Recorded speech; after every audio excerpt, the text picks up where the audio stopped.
من 4 سنين وفي ليلة 27، ليلة من أعظم الليالي بالنسبة للأهلي والجمهور، وليلة من أحزن الليالي اللي مرت على الزمالك وجمهوره. في ليلة يا صاحبي لا تقول لي كاس السلطان، لا تقول لي كاس مصر، لا تقول لي الدوري، لا تقول لي سوبر مصري، لا تقول لي سوبر افريقي، لا تقول لي اي فاينل في التاريخ خلقه ربنا يجمع ما بين اهلي وزمالك، ولكن الفاينل ده ليه طعم ولون تاني خالص. فاينل دوري ابطال افريقيا، الليله يا معلم اللي جمهور الزمالك بيقول لجمهور الاهلي اوعى تغمض عينيك يا اهلي، ولكن في النهايه احنا اللي غمضنا عينينا ونمنا نوم عميق. كلنا يا معلم في حالة ذهول ومتنحين. هو ايه اللي بيحصل ده؟ او ايه اللي حصل ده؟ ايه اللي عملته يا محمود علاء ده؟ طب ليه بن شرقي وطارق حامد حد فيهم كان كعب القفشه ولا عمل اي فاول اي نيل؟ واللحظات الجميله اللي كل ما يتفرج عليها اهلاوي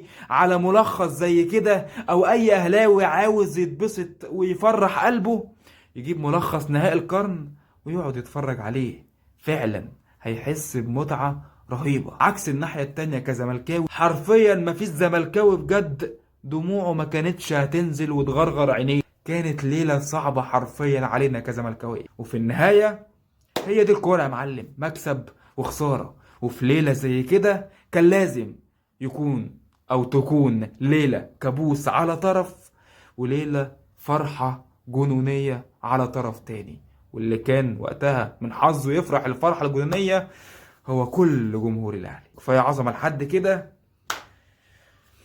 سلام.